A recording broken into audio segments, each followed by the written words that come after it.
Okay, now we need to know what's actually the partial fraction. Fractions. Okay. Now, just to understand what we study here in the partial fraction, we know, something called that let's say that we have this fraction plus another fraction like 1/3. So to calculate this one, we usually do something that we let the denominator here equal each other, so it's the same. Now to do that, okay,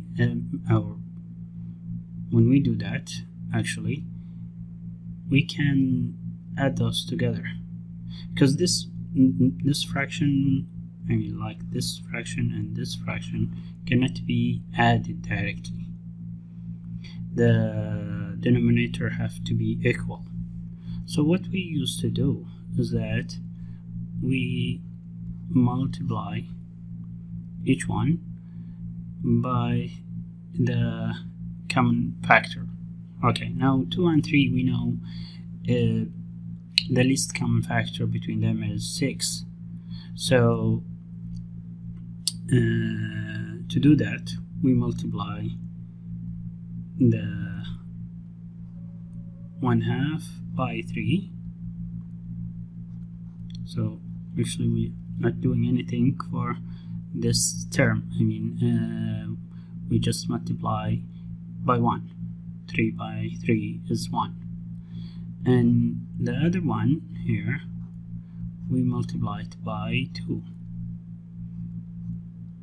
Okay, so what we got, let me write it down here. What we got here is like 3 and 6 plus 2 and 6. Right now we can add them because the denominator equal each other. So now it's 6 and then 3 plus 2, and that will give us 5 by 6. Okay, so that's what we used to do in math. Now what we are doing is that we actually doing the opposite. We change it from this form to get this form. Okay, or let me do it in other color. So it's so this one here, we want to decompose it to those two. Okay, so that's why actually partial fraction is what we're studying is that decomposition of the partial fractions. Okay, or partial fraction decomposition. Okay, so in other words, that we change it from one term to sum of partial fractions. Okay, so this is actually what's partial fraction is about. Okay, now let us see, let's talk about what's the use of it. Okay, now we ask why we need this partial fraction. Actually, it has different usages of partial fraction decomposition, but the reason that most common use is to do integration. Now you will study later that, let's say that we want to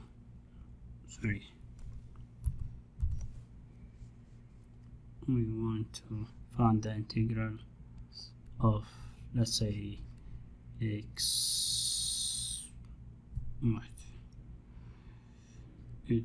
plus 3 by, let's say, x plus 1, for example. Okay, now to do this, and even if it's more, let's say that it's x by x plus 2, for example. Okay, and this is something that you will study later. Now we need to change this term here.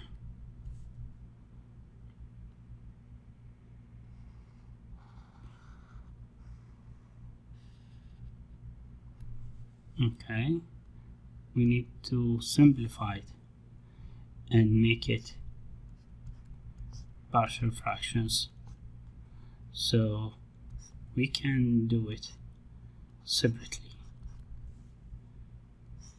Okay, so that's why we study now partial fraction. Okay, now what's the let's say the formulas for partial fractions? Okay,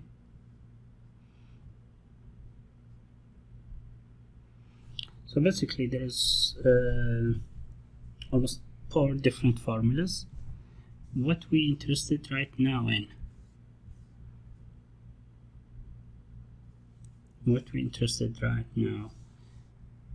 is the most basic one, which is they call it linear factor. Okay, so what's the linear factor? Linear factor is when we talk about the denominator, that it has 1 degree only. So let's say x plus 1, for example, or x plus or minus, let's say, 4.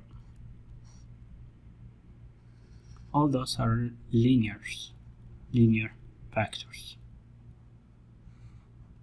Okay, so what's the formula for this one?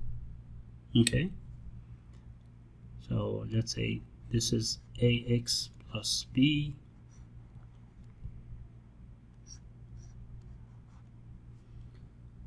we'll have it like a by ax plus b, as simple as this. So regardless of what we have in the numerator, okay, here we didn't care, we focus only in the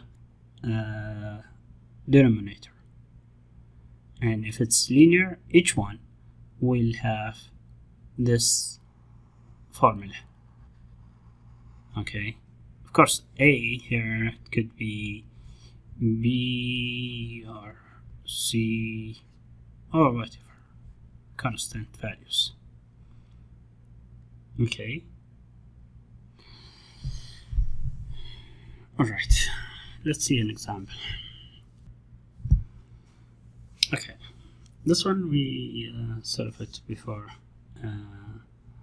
So we notice here that the denominator here, it's all linear factors, so each one based in the formula will have,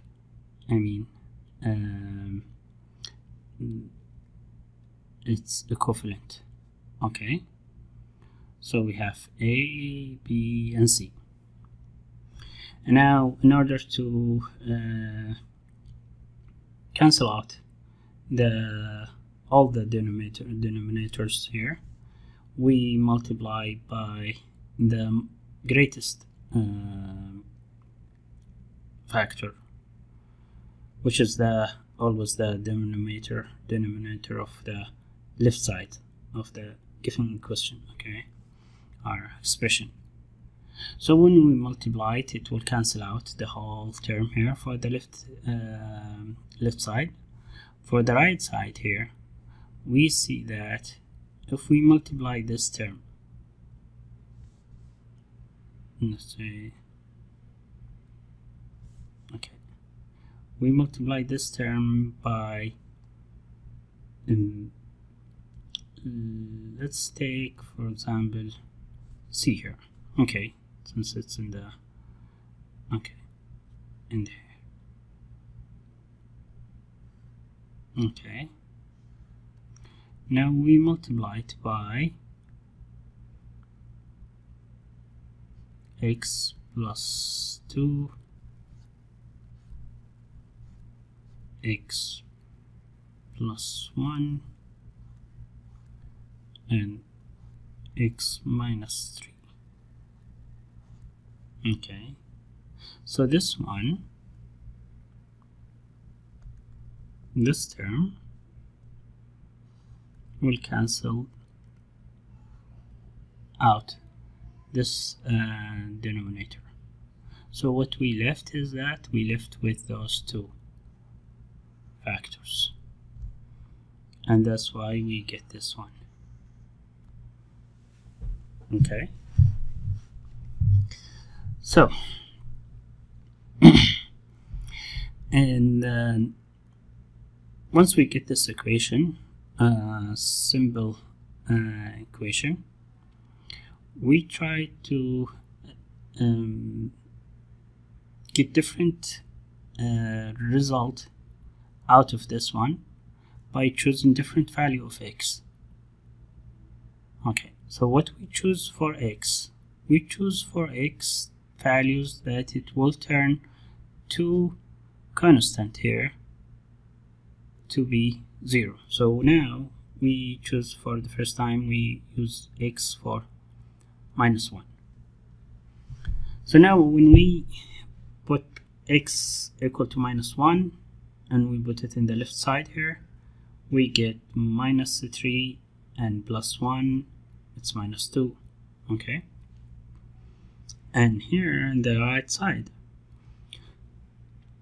so if we put here -1 and +1, we got 0, and 0 multiplied by a, it will be 0. Okay, regardless of the other term here, well, what it will be, this term, this factor will turn to be 0. Same thing for C. When we put the x equal to -1 plus 1, and this will be 0. Okay, so we end up with only b, the variable b. So we will calculate the b value out of those numbers, and we get the b values. And the same thing goes for the other variable like C and A. It's the same procedure.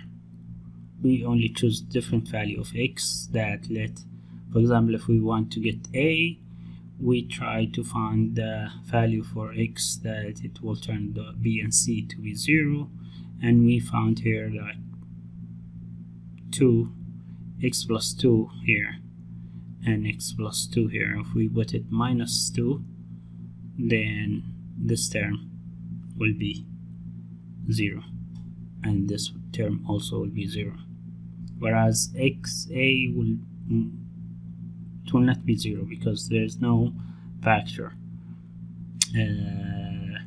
The x plus 2 is not multiplied by a. Okay.